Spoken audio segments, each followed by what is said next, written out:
c'est le début de la fin. Ça, ce sont les mots que l'archange Michael m'a dit en début d'année.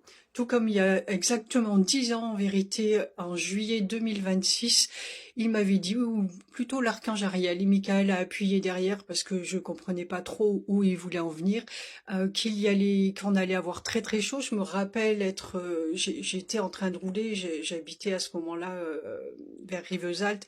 Je roulais, la fenêtre ouverte, et moi j'adore la chaleur, et je me rappelle avoir le bras à l'air et être là très heureuse de cette chaleur.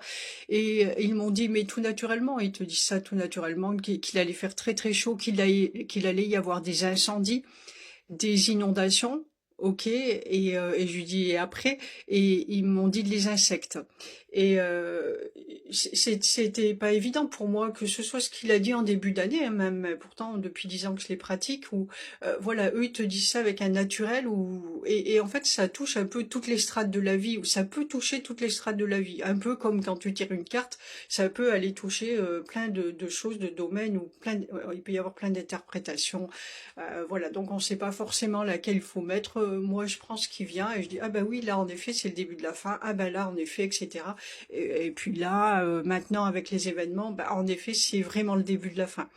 Euh, ça fait euh, ça fait bien longtemps qu'on nous avertit et qu'on nous demande de faire notre choix, de choisir tout simplement entre l'ombre et la lumière. C'est un peu simpliste, mais bon, en tout cas d'aller vers la lumière.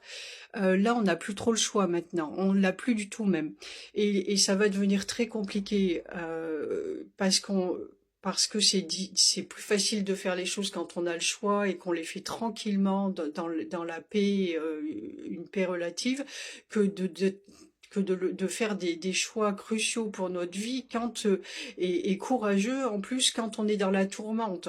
Ce que je veux dire par là, mais juste là pour cette situation, mais il va y en avoir d'autres. Donc euh, il est encore temps quand même aussi de changer sa façon d'être, et c'est même imposé maintenant. Euh, à- Choisir vers quoi on veut aller maintenant. Est-ce qu'on veut se sauver, ou est-ce qu'on veut continuer à plonger? Qui va faire les bons choix ou pas? Après, voilà, hein, Dieu propose, on dispose, hein. C'est de choisir maintenant la simplicité. Oui, ce que je vous disais, c'était dans la tourmente, et quand les gens se retrouvent maintenant sans rien, sans logement, sans savoir s'ils vont pouvoir revenir, et ceci dit, revenir dans une maison quand tout le reste a brûlé autour, j'ai envie de vous dire, c'est pas forcément ce qu'il y a de mieux, hein, parce que les odeurs restent, les émanations, tout le tralala, et puis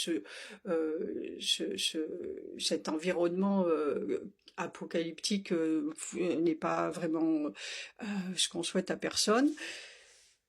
Mais c'est maintenant de faire des choix. Est-ce que je vais continuer à pleurer sur mon sort? Parce que là, l'humain, il sait très bien faire ça, pleurer sur son sort et se lamenter et se poser en victime, quelle que soit la façon dont on le fait. Ou est-ce que je vais enfin me tourner vers le ciel et installer cette joie divine en moi, cet amour en moi? C'est parce que c'est le seul qui va nous sauver, qui va sauver tout en fait. Enfin, tout le reste va se débrouiller tout seul aussi, mais en tout cas qui va nous sauver de le bourbier dans lequel on s'est mis, du bourbier dans lequel on s'est mis. Il n'y a pas d'autre choix maintenant. C'est-à-dire que il va y avoir, vous allez voir vos arbres, votre maison dévastée, les forêts, etc., les animaux morts, et toute cette mort-là, toute cette non-vie. Il s'agit plus de pleurer dessus. Même si c'est compréhensible qu'on a envie de pleurer, il ne s'agit pas de pleurer. Tout ça a besoin de force, a besoin de courage, a besoin d'amour. Maintenant, c'est ce dont on a besoin. On l'avait déjà avant, mais là, il y a vraiment plus le choix. Et c'est la seule chose de vivante. Et c'est la seule chose qui va permettre à tout ça de renaître et de faire quelque chose de beau ou pas. C'est-à-dire, cet amour-là, c'est le ressentir, c'est la compréhension de ce qui se passe, l'acceptation de ce qui se passe, c'est savoir tendre la main, que ce soit à un être humain, ou à un animal, ou à une plante, parce qu'ils ont besoin de cet amour-là. Je veux pas dire de l'humain, hein, parce que sinon on s'en sort plus là, mais ont besoin de cet amour-là et de cette solidarité, de ce savoir qu'on ne fait qu'un. Et c'est juste là, c'est pas dire oui, mais c'est de la faute à machin, c'est de la faute à truc. Non, je suis un humain, c'est de ma faute. C'est de ma faute. Si maintenant il va y avoir des émanations de tous les produits qu'on utilise, etc., l'air va se polluer et les personnes vont tomber malades. Et il y a ça aussi, il y a tout ce qui va découler de ce qui se passe actuellement. Alors, par exemple, ça c'est nous, c'est notre responsabilité. Eh bien, il est plus temps de pleurer parce que la seule chose qui peut vous protéger de toutes ces émanations et des maladies qui vont être générées par tout ça, c'est l'amour que vous mettrez en vous, l'amour de Dieu, l'amour avec un grand A. Ah là, c'est plus de l'amour inconditionnel des petits oiseaux et gna gna gna gna. C'est vraiment un, un état d'être d'amour, c'est-à-dire que quoi qu'il arrive, je sais que c'est pour le meilleur de tous, que c'est pour le meilleur de l'univers dont je fais partie. Je suis l'univers. J'ai ma propre responsabilité dans tout ce qui est. C'est pas le voisin qui a fait, c'est moi aussi. Je suis un humain. Donc c'est pas le restant des humains. Je suis un humain. Je suis dedans. Je fais partie du jeu. J'ai mon importance. Je ne suis pas une toute petite chose la mise de côté. J'ai mon importance et à un moment, mon poids a pesé ou pas sur la balance. Est-ce que je m'y mets sur la balance ou pas? Ben mettez-vous-y maintenant parce que c'est vraiment, c'est vous qui allez maintenant créer le nouveau monde, ce qui va venir derrière là. Ce qui est déjà là en route, hein, parce que là où tout est mort, là tout est dévasté, il va falloir reconstruire. Et qu'est-ce que je vais reconstruire et comment je vais le faire? Quels vont être mes choix maintenant? Est-ce que je vais prendre conscience de mon importance dans ce qui va se jouer derrière? Ou est-ce que je préfère encore laisser aux autres le choix de faire des bêtises et des erreurs et de se planter et pouvoir l'accuser tranquillement de mon fauteuil? Parce qu'il y a ça aussi dans les personnes qui prennent des responsabilités, qui prennent la parole, qui prennent un certain pouvoir, un pouvoir qu'on leur donne aussi. Et c'est difficile de faire ça pour tous, hein, là pour le coup. Je suis pas en train de juger qui que ce soit et on fonctionne tous comme ça. Donc c'est difficile pour ceux qui prennent le pouvoir. Il y en avait, il y a le pouvoir qui grise, etc. Très bien, mais il n'empêche qu'ils le font quand même. C'est difficile de prendre la parole dans des endroits où peut-être tu vas être critiqué ou quoi que ce soit, où on va pas t'écouter, ou c'est difficile de le faire. Mais il y en a qui le font, ils ont le courage de le faire. Ils attendent pas là derrière leur fauteuil, derrière leur télé ou leur je ne sais quoi sur leur fauteuil et pouvoir après dire ah oui mais lui il fait n'importe quoi et lui fait ça et puis et toi qu'est-ce que tu fais toi sur ton fauteuil derrière ton téléphone qu'est-ce que tu fais? Posez-vous ces questions maintenant. C'est un petit peu dur comme discours, mais de toute façon, je l'ai dit et je le redirai, Dieu ne fait pas de cadeaux non plus hein, à un moment. Il en fait beaucoup, beaucoup, beaucoup et il va en faire encore.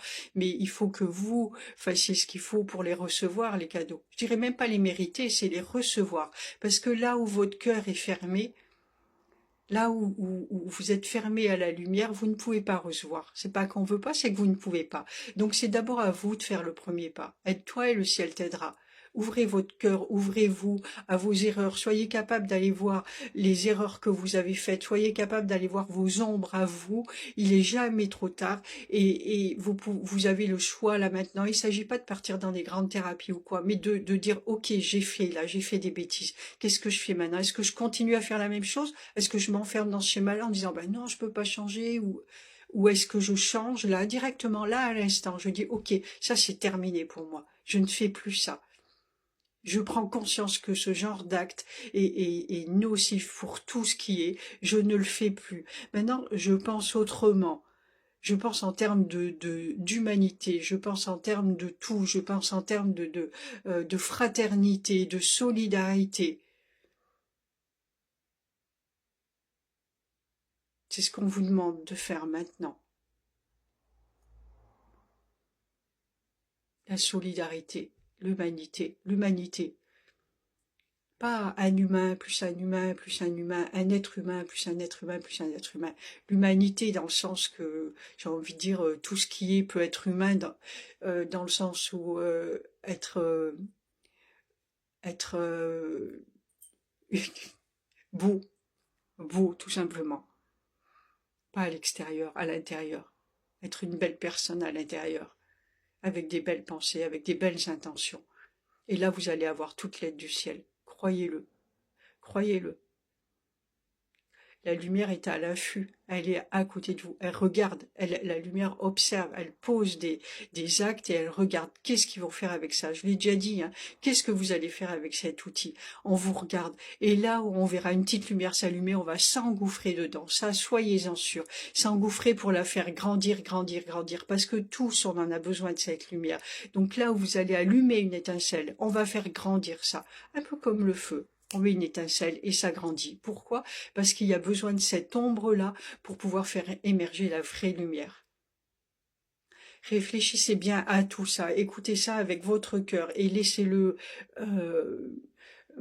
comment on dit, mûrir à l'intérieur de vous et faites les bons choix. Vraiment, merci de faire les bons choix.